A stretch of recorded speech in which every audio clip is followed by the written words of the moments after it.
Halo is a series that has made its name as a first-person shooter series. The series was at its peak between 2004 and 2008 due to the success of Halo 2 and Halo 3. The longevity of this success was due to the multiplayer, where the hype settles after about a year for single-player games. The multiplayer of Halo 2 and Halo 3 enhanced their lifespan. It was a great experience for both casual and competitive, something that other games struggled to deliver at the time. This shot Halo to the top of the FPS market. And as with any publisher or developer, Microsoft wanted to ride the wave as long as possible, which spawned many Halo-related projects, perhaps the most interesting being a project titled Titan, an MMORPG set in the Halo universe.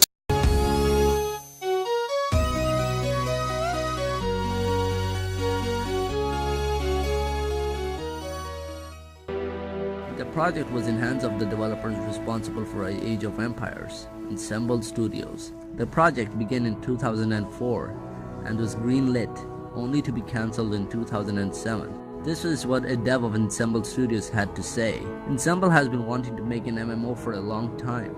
That was in production for a long time. The Halo IP was a great IP to launch an MMO with. Microsoft hasn't had the best track record with those. We've worked on it for a long time. We had staffed up an almost 40-person team, and then there was some reorganization at Microsoft, and the new bosses thought it wasn't the best idea anymore. It had been actually greenlit, and then it got cancelled. Now Microsoft has a bad history of cancelling projects, specifically Halo projects. Halo Online and Halo DS are two projects that were cancelled seemingly close to being finished product, with Halo Online even being unofficially released by fans earlier this year as El Dorito. Project Titan and Halo Chronicles, however, were still in early development upon cancellation. Halo Chronicles supposedly not even being greenlit yet. I'll save that for another video. Halo Titan, what I'm gonna call it for this video, was set to compete with Blizzard Entertainment's immensely successful World of Warcraft, and the game took heavy inspiration from WoW in its gameplay and general structure, some of which can be seen in this screenshot. However, in later stages of the game, it was said to be radically different. The devs were exploring ideas which were back then uncharted territory, such as a cover system which was later adopted by games like Star Wars The Old Republic and Gears of War.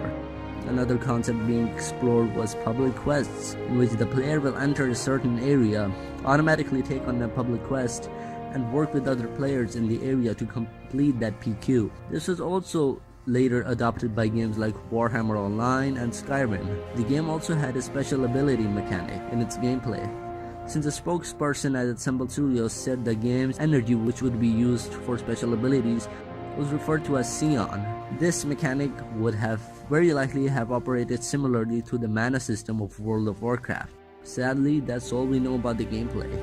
We do have quite a bit of information about the classes this game would have had. Although the information about these classes might not be entirely accurate, it is still substantial.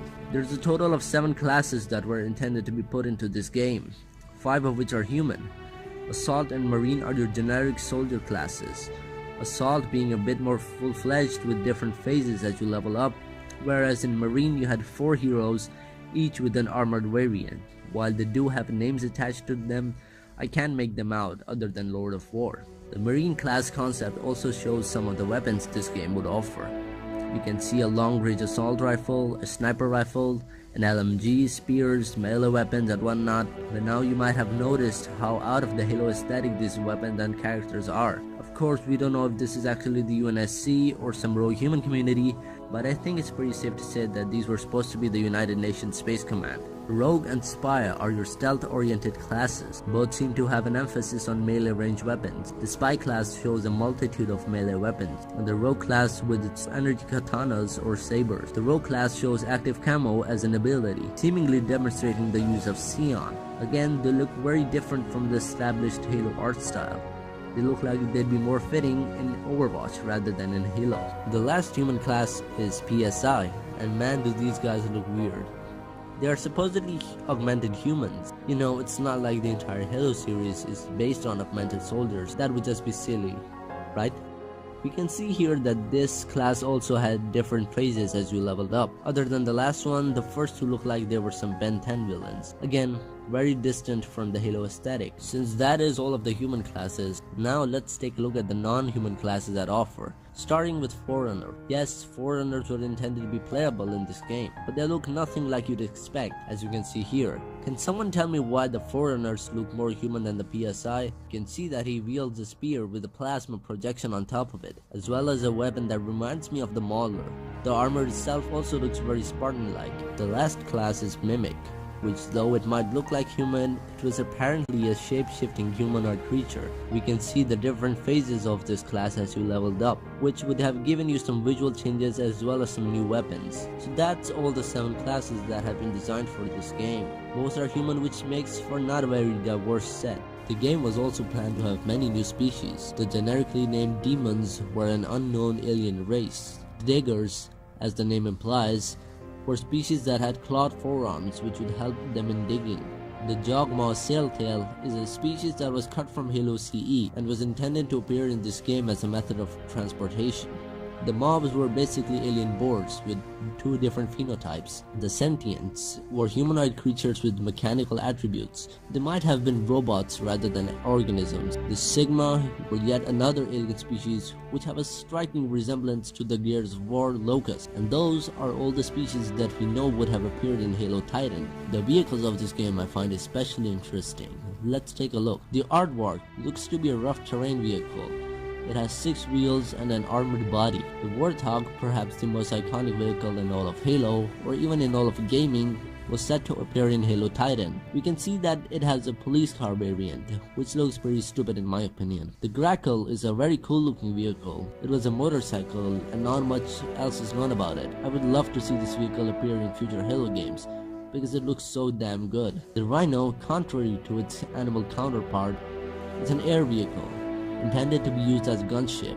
This vehicle, though it might look like a Warthog, was a Forerunner vehicle. Though it might not have a very original design, it was still pretty good looking. We can see that it has 6 wheels just like the Aardvark. And now my personal favorite, the Scorpion Lash and the Scorpion Venom. Now the Scorpion Lash is the first Scorpion tank I've ever seen that actually looks like the insect.